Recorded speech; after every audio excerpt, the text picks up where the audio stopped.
Karura Network, the canary network of Karura Network, which is going to be the most hyped DeFi platform of the Kusama ecosystem. Now, using Karura, you'll be able to perform swaps within the Kusama ecosystem, but will also be able to take crypto loans using their stable token KUSD. Now, they've started their crowd sale less than a week ago, but from the time of doing this video. So let's talk about the possible price prediction for Karura when it finally gets listed on exchanges based on all the information we have at our disposal.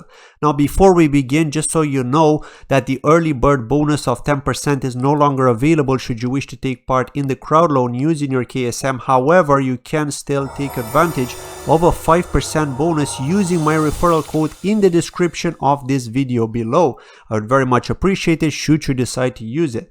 Thank you. So let's get started. Now, as far as we know, over 345,800 KSM have been contributed to the crowd loan, and thus a guaranteed 4,817,673 KAOR will be distributed to all of these contributors.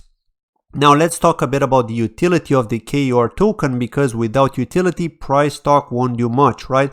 Well, we know that the KAOR token will be used to pay for the transaction fees, so it will be the fuel token of the Karura parachain. It will also be used for node incentivization, so if you're techie, know some Rust programming code, and plan to follow their instructions on how to get set up and running with a node on Substrate, you can get paid in KAOR.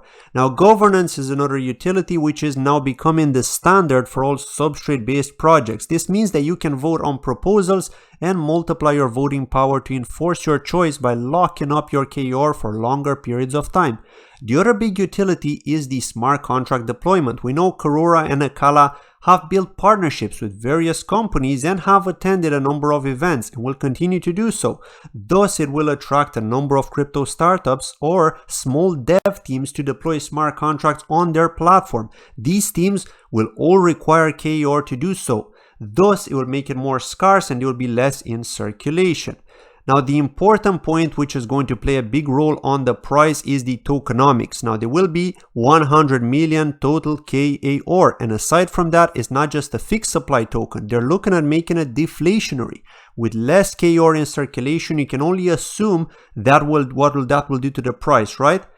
Now, here comes another interesting point. 34% of the total KAOR supply will be used to fund the auctions and crowd loans. Should their 34% funding become full, an extra 11.62% fund from the treasury or reserve will be used to fund the auctions as mentioned by the team in a recent AMA.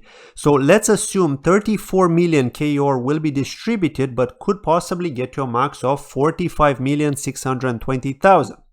Now on this next slide, we can estimate how many KAOR will go into circulation and become freely tradable on launch. This is the most important aspect to know when doing any price predictions. As we can see, the team, the early backers and the backers will all have to wait at the very least 1 month once Karura upgrade from a parathread to a parachain. Now, assuming they'll win the auction, which I have no doubts about, of course. But us, the crowd loan supporters, will all get 100% of the tokens distributed to us at launch. However, we can only transfer out 30% with the remaining 70% in a frozen state within our wallets, which means we're always in control of the funds as long as you don't lose that private key or passphrase, of course.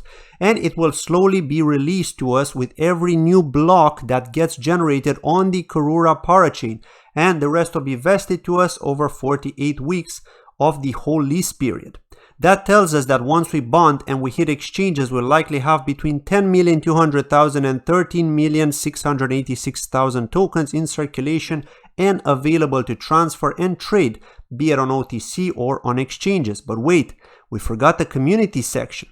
A number of ACA and KAOR tokens have been distributed to a number of people who took part in the festivals that Akala and Karura have held in 2020. I too took part in one of their festivals where prizes were given to contributors. Right now, we don't know if all the festival winners will get their airdrop contributions unlocked to them 100% or only 30%, just like the crowd loan contributions. But these are the numbers that I managed to put together. Now, I wasn't able to find out the information on the first festival. However, a maximum of 4,333,000 tokens have been distributed as part of the second festival. Now, a maximum of 41,000 have been distributed as part of their third festival. And finally, their fourth festival had a maximum of 35,000 KOR distributed.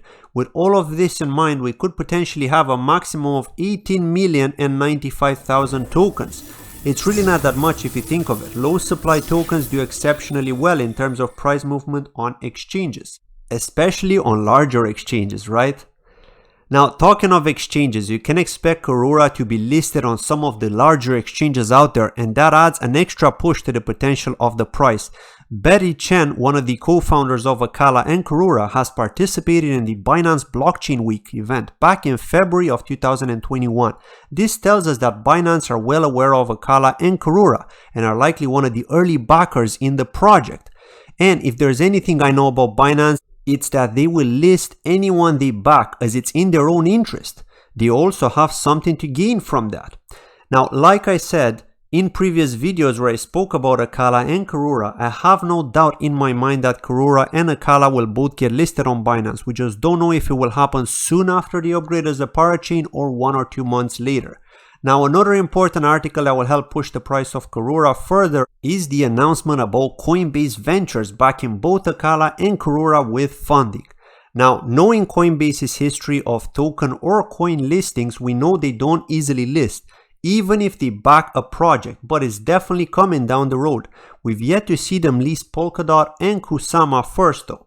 Now, I do believe that Karura and Acala will come at a later stage, but nevertheless, this announcement is very good and gives us more confidence in this great team.